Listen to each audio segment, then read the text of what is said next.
नमस्कार साथियों, एक बार पुनः आपका स्वागत है हमारे इस ऑनलाइन प्लेटफॉर्म शिवालिक स्टडी अड्डा पर। जैसा कि आपको पता है कि भूगोल की कक्षाएं लगातार चल रही हैं। उसी क्रम में हम झील का आज दूसरा पार्ट देखेंगे जो विश्व की प्रमुख झीलों से संबंधित है। पिछले क्लास में मैंने उत्तरी अमेरिका, दक्षिणी अमेरिका और अफ्रीका महाद्वीप की झीलों की बात करी थी। आज हम बात करेंगे बचे हुए महाद्वीपों की और झील के कॉन्सेप्ट की कि झील क्या होता है। वास्तव में झील जो है एक ऐसा स्थल पर अस्थायी जल के रूप होते हैं जो बनते और बिगड़ते रहते हैं। झीलों का निर्माण होता है, इनका विकास होता है और धीरे धीरे ये अवसाद से भर करके दलदल में बदल जाती हैं। ठीक है, तो बहुत सारी झीलें ऐसी हैं जो नदियों का उद्गम स्रोत हैं। बहुत सारी झीलें ऐसी हैं जो जहाँ पे नदियाँ आकर के गिरती हैं। अच्छा, कुछ झीलें ऐसी होती हैं जिनका संबंध भूमिगत जल से होता है, तो उनमें कभी पानी का अभाव नहीं होता। ठीक है, कुछ झीलें ऐसी होती हैं जो ऐसी जगह पे लोकेटेड होती हैं जहाँ पर वर्षा के जल से उनमें जल की पूर्ति होती है। लेकिन सामान्यतः झील को इसी नज़रिए से देखा जाता है कि वो किसी ऐसे स्रोत से लिंक्ड होती हैं जहाँ पर उसमें हमेशा पानी बना रहे। ठीक है, तो इस अगर हम झील की बात करें तो झीलें कई प्रकार की होती हैं। उनमें सबसे पहले जो है बनावट के आधार पर अगर हम देखें, बनावट के आधार पर अगर हम देखें तो झीलें दो प्रकार की होती हैं। किस आधार पर देखें? बनावट के आधार पर। बनावट के आधार पर झीलें दो प्रकार की होती हैं। नंबर एक, प्राकृतिक झील। नंबर दो, कृत्रिम झीलें। कृत्रिम झीलें, ठीक है। तो प्राकृतिक झीलें उन्हें कहते हैं जो प्राकृतिक तौर से बनी हैं। ठीक है, कृत्रिम झीलें उन्हें कहते हैं जो मानवीय तौर तरीके से बनी है। जैसे किसी नदी के पीछे अगर बांध बना दिया गया तो वहाँ पे झील बन गई है। ठीक है, तो प्राकृतिक झीलों में अगर हम उदाहरण से बात करें तो प्राकृतिक झीलों में हम सबसे महत्वपूर्ण में ग्रेट लेक्स को रख सकते हैं। ठीक है, और अगर हम कृत्रिम झीलों की बात करें तो जैसे कल ही हमने बात करी थी वोल्टा लेक। वोल्टा लेक कहाँ है? ये घाना में है। ठीक है, तो वोल्टा नदी पर निर्मित। ठीक है, उसके बाद अगर हम बात करें भारत में भाखड़ा डागल बांध के पीछे जो है गोविंद सागर, गोविंद सागर गोविंद सागर जलाशय या गोविंद सागर झील का निर्माण हो गया है। ठीक है, तो बनावट के आधार पर दो प्रकार की झीलें होती हैं। इसके अलावा अगर हम बात करें तो उनकी जो है जल की प्रकृति के आधार पर, जल की प्रकृति के आधार पर भी झीलें दो प्रकार की होती हैं। जल की प्रकृति, जल की प्रकृति के आधार पर, जल की प्रकृति के आधार जल की प्रकृति के आधार पर भी झीलें दो प्रकार की होती हैं। नंबर एक, खारे जल की, खारे जल की झीलें।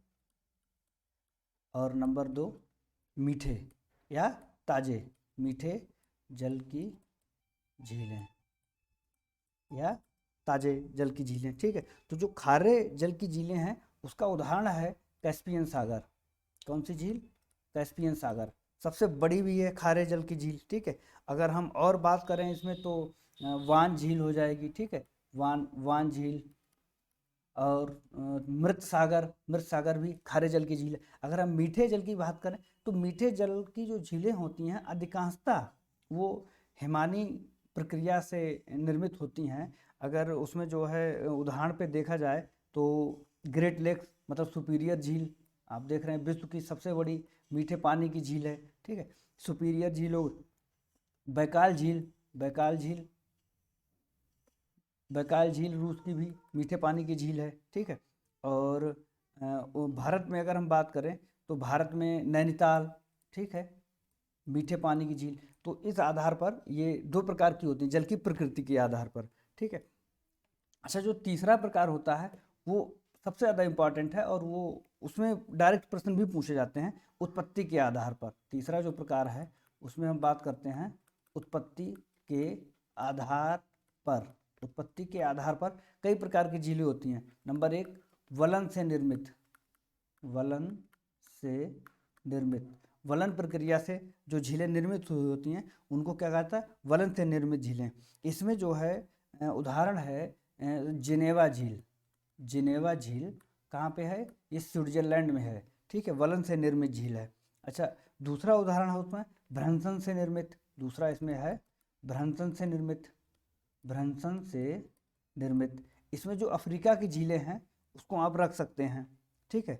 और इसके बाद नंबर 3 होती है दरार घाटी, दरार घाटी से जो है निर्मित, इसमें टंगानिका झील को आप रख सकते हैं।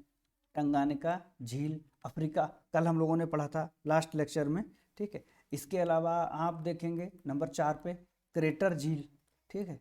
क्रेटर झील, क्रेटर झील में आप जो है जो ज्वालामुखी प्रक्रिया होती है उसके बाद जो क्रेटर बन जाता है तो उसको रख सकते हैं, ठीक है। इसमें जो है टिटिकाका का नाम आता है, टिटिकाका झील, ठीक है। और ये कहाँ है आपको पता होना चाहिए, कल हमने पढ़ाई थी टिटिकाका झील। अच्छा, सबसे महत्वपूर्ण जो आता है हिमानी निर्मित झील, सबसे महत्वपूर्ण आता है हिमानी निर्मित झील, ठीक है। हिमानी निर्मित झील, हिमानी निर्मित झीलों में, ठीक है, ये जो प्लीस्टोसिन युग में हिमानीकरण का विस्तार हुआ था उस समय इन झीलों का निर्माण हुआ था। और जो फिनलैंड या उत्तरी अमेरिका और कनाडा की जो झीलें हैं वो अधिकांशतः हिमानी निर्मित झीलें ही हैं, ठीक है। तो ये कुछ प्रमुख झीलें हो गई जो निर्माण प्रक्रिया के आधार पर हैं। अगर एग्जाम में प्रश्न आ जाता है कि कौन सी झील किस प्रकार की है तो आप आराम से क्लिक कर सकते हैं। आगे हम बात करते हैं जो हमारे बचे हुए महाद्वीप हैं, एशिया महाद्वीप की कुछ प्रमुख झीलें। इसमें आप देखेंगे, चित्र से आप देख लें पहले, बट मैं इसमें टिक करा देता हूँ। ये आपको सामने दिख रही है लेक बैकाल, ठीक है। ये जापान में लेक बीवा, आप चित्र देख, एक लेक नोपुर, लेक लोपनूर, ठीक है, लेक बाल्कस, ये कजाकिस्तान है। अरल सागर, कैस्पियन सागर है ये, ठीक है।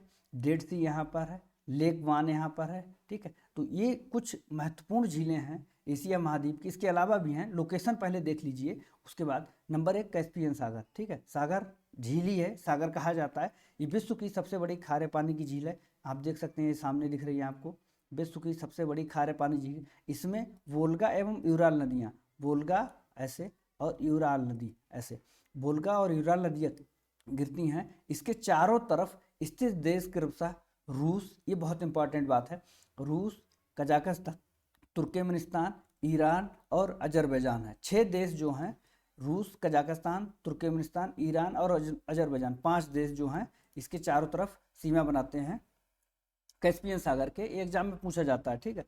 और इसमें आप अगर चित्र में देखें तो आप देख भी रहे होंगे कि इधर रूस दिख रहा है आपको, रूस, ठीक है, ये रूस, फिर इधर कजाकिस्तान हो गया, इधर ये तुर्कमेनिस्तान है, इधर ईरान है, इधर यहाँ पे अजरबैजान लिखा हुआ है, ठीक है। ये तो 5 प्रमुख देश हैं जो कैस्पियन सागर से सीमा बनाते हैं। एल्टन झील, एल्टन झील है, एक रूस में ही स्थित है। बैकाल झील की बात कर, ऊपर हमने चित्र में दिखा दिया आपको, सबसे गहरी झील है, शीतकाल में जम जाती है, सतह पर प्रकाश पड़ने से मोतियों की तरह चमक उठती है, जिस कारण से एशिया या साइबेरिया का मोती कहा जाता है। इस झील की एक और विशेषता है, इसको फैलती हुई झील कहा जा रहा है। फैलती हुई झील कहाँ स्थित है? बैकाल झील रूस में, ठीक है। दूसरी अगली झील है कराचे झील या कराई झील बोलते हैं इसको, ये रूस में यूराल पर्वत के आसपास स्थित है। ये नाभिकीय अपशिष्ट से अत्यधिक प्रदूषित हो गई है, कराचे झील या कराई झील। आजकल क्या हो रहा है कि एग्जाम में लोकेशन इंपॉर्टेंट नहीं है, करंट अफेयर से रिलेट करके जो क्वेश्चन पूछ रहे हैं वो ज़्यादा कठिन हो जा रहे हैं, ठीक है। तो ये झील किस लिए अपशिष्ट है? नाभिकीय अपशिष्ट से प्रदूषित हो गई, इसलिए कराचे झील या कराई झील बोलते हैं। रूस में स्थित है, यूराल पर्वत के क्षेत्र में, ठीक है। अगली झील है अरल सागर, कजाकिस्तान और उज्बेकिस्तान झील। मानव के आर्थिक विकास का जीता जागता उदाहरण अरल सागर है, ठीक है। इसके जो विनाश में महत्वपूर्ण योगदान मानव ने अपना दिया है, उसका जो है आप गूगल पे सर्च कर लीजिएगा अरल सागर का, तो आपको पिक दिख जाएगी। और हालांकि एक एटलस में भी दी गई है कि लगभग 80% ये झील सूख चुकी है, ठीक है। और हुआ क्या है कि रूस में कपास की खेती के लिए नहरों के द्वारा इसके जल का जो है शोषण किया जा रहा है, और इतना ज़्यादा किया गया है कि अब इसमें पानी बचा ही नहीं, दलदल हो गया है, ठीक है। तो मानव अपने आर्थिक विकास की अंधी दौड़ में क्या ही कर रहा है, आप लोग उदाहरण से देख सकते हैं। अगला है वान झील। वान झील बहुत इंपॉर्टेंट, सभी लोग जानते हैं, तुर्की में स्थित है, अपनी अत्यधिक लवणता के लिए प्रसिद्ध है। 330 अच्छा, पिछले एग्जाम में, पिछले वीडियो में मेरे मुंह से ऐसे प्रतिशत निकल गया था। एक्चुअली ये प्रतिशत नहीं होता है, ये लवणता को प्रदर्शित करने का चिन्ह है। ये क्या दर्शाता है कि 1000 ग्राम में कितने लवण घुले हुए हैं, इसको हम इस चिन्ह से दर्शाते हैं। ठीक है, तो ये प्रतिशत नहीं, आप ध्यान रखिएगा, पिछले वीडियो में मुझसे गलत से निकल गया था। ठीक है, तो 1000 ग्राम में कितने लवण घुले हुए हैं उस बात को दर्शाता है। तो जो बान झील है तुर्की की, ये अत्यधिक लवणता है। इसमें अगर 1000 ग्राम जल लिया जाए तो उसमें 330 जो है आपको लवण घुले हुए मिलेंगे। ठीक है, आप ग्राम समझ लिए, 330 ग्राम जो है लवण घुले हुए मिलेंगे किसमें, 1000 ग्राम जल में। ठीक है। अच्छा, मृत सागर इजराइल और जॉर्डन की सीमा पर स्थित है, 238 इसकी ग्राम लवणता है। ठीक है, अब इसको मृत सागर क्यों कहा जाता है, इसके पीछे भी एक वो कहानी है। मृत सागर इसलिए कहा जाता है, इसकी जो है डेंसिटी, इसका घनत्व तो बहुत अधिक है। घनत्व तो बहुत अधिक होने की वजह से इस सागर में कोई भी जीव जंतु जीवित ही नहीं रह सकता है, इसलिए इसको मृत सागर कहा जाता है। ठीक है, बाल्कस झील की बात करें तो कजाकिस्तान में है। अब 5 फ्लावर लेक्स बहुत इंपॉर्टेंट है। 5 फ्लावर लेक्स कहाँ है, चाइना में है।